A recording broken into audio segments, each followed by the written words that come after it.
تم عمل اچھا کر سکتے ہو، آج تمہارے اوپر جوانی ہے، تمہارے پاس رقم موجود ہے، جاؤ عمرہ کرو، جاؤ حج کراؤ، جوانی کا عمرہ، جوانی کا حج، وہاں پر عبادت کرنے میں تمہیں آسانی ہوگی۔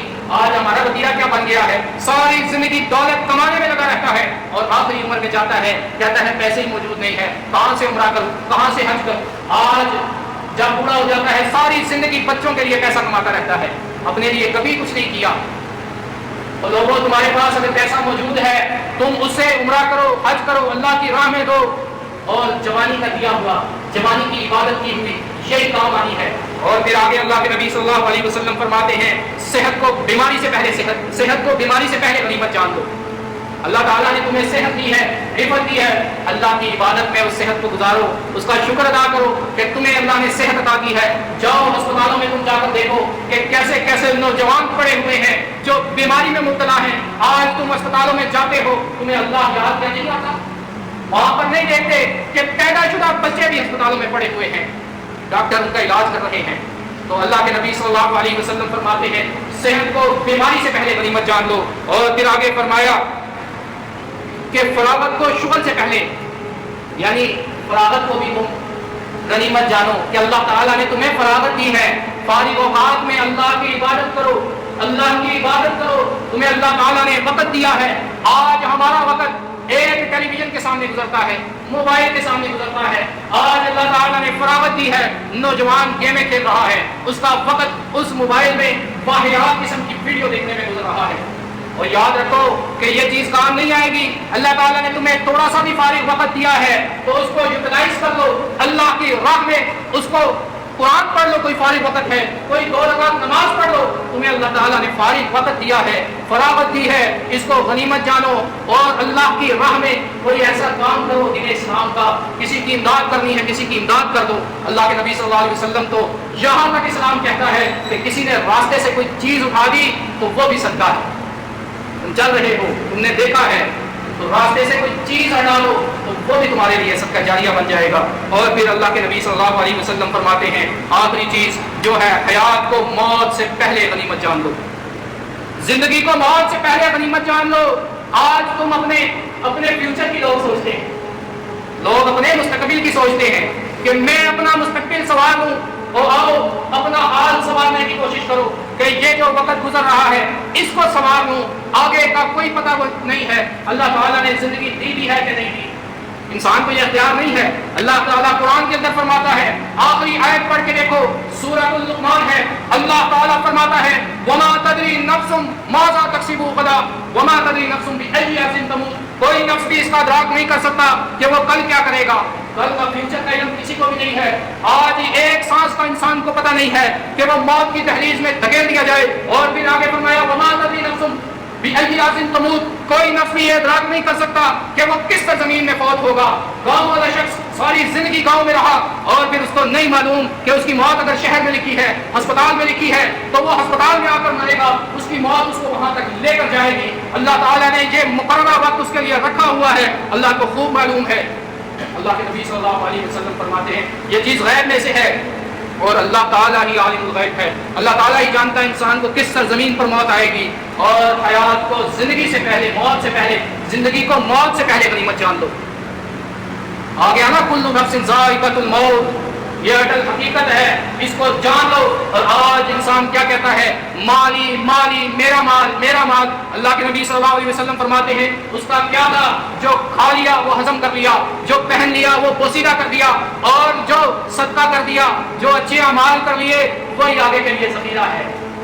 اپنا حال درست کر دو، پریزنٹ کو درست کرنے کی کوشش کرو۔ ایک ایک لمحہ قیمتی ہے، موت کی طرف دھکیل رہا ہے یہ لمحہ، یہ ٹائم، یہ وقت اللہ تعالیٰ نے تمہیں دیا ہے، یہ بہت تھوڑا وقت ہے میرے بھائیوں، یہ تھوڑا سا وقت اللہ کی راہ میں لگا دو، اللہ کے نبی صلی اللہ علیہ وسلم کے طریقہ کے مطابق گزار دو، آگے تمہارے لیے آسانی ہوگی۔ تمہارے لیے اللہ تعالیٰ نے یہ جنت رکھی ہے، یہ باغات تمہارے لیے اللہ تعالیٰ نے رکھے ہیں، یہ باغات تمہارے لیے اللہ تعالیٰ نے رکھے ہیں، یہ جنت تمہارے لیے اللہ تعالیٰ نے بنائی ہے۔ مسلمانوں، اس جنت کا حقدار اصل کوئی ہے تو وہ مسلمان ہے، اللہ تعالیٰ نے مسلمانوں کے لیے یہ جنت بنائی ہے۔ لیکن آج کا مسلمان شاید اس حقیقت کو نہیں جانتا. آج وہ چوری بھی کرتا ہے, آج وہ زنا بھی کرتا ہے. اور لوگوں قیامت کے دن یہ آنکھیں بھی بولیں گی, یہ کان بھی بولیں گے, یہ ہاتھ بھی گواہی دیں گے, یہ پیر بھی گواہی دیں گے, یہ آنکھیں گواہی دیں گی کہ ان آنکھوں سے کیا کیا دیکھتا رہا ہے. رات کی تاریکیوں میں بیٹھا نوجوان کیا کچھ دیکھتا ہے. اگر ہم نے اس کی سرپرستی نہ کی, اس نوجوان کو دیکھو جو نوجوان رات کی تاریکی میں ایسا واقعات قسم کا کنٹینٹ دیکھتا ہے, اس کو یہ بتلاؤ کہ تمہاری آنکھیں قیامت کے دن موت کے بعد یہ گواہی دیں گی. اور اللہ تعالیٰ کے ہاں یہ ریکارڈ کیا جا رہا ہے, یہ آواز میری ریکارڈ ہو رہی ہے, یہ بول میرے لکھے جا رہے ہیں, یہ فرشتہ لکھے جا رہا ہے. جو عمل بھی کرتے ہو فرشتہ لکھے جا رہا ہے, فرشتہ نوٹ کر رہا ہے. قیامت کے دن تمہارے سامنے یہ سارے اعمال آ جائیں گے اور پھر کہو گے یقول یا لیتنی قدمت لحیاتی, کہو گے اللہ مجھے دنیا کے اندر دوبارہ لٹا دیا جائے, مجھے دوبارہ موقع دیا جائے. لیکن اس دن کوئی موقع انسان کے لیے نہیں ہوگا, اس دن کا پچھتاوا بھی کام نہیں آئے گا, اس دن کوئی چیز بھی کام نہیں آنے لگی. لوگوں یہ آنکھیں تمہاری گواہی دیں گی تم ان آنکھوں سے کیا کچھ دیکھتے رہے ہو, یہ کان تمہارے گواہی دیں گے ان کانوں سے کون سا تم گانا سنتے رہے ہو, کون سی ایسی چیز سنتے رہے ہو جو نبی اکرم صلی اللہ علیہ وسلم نے بیان کی کہ یہ تم نہ سنو. اور آج کی عوام اگر گانے سنتی ہے تو یاد رکھو سیسا پلا کر تمہارے کانوں میں ڈالا جائے گا.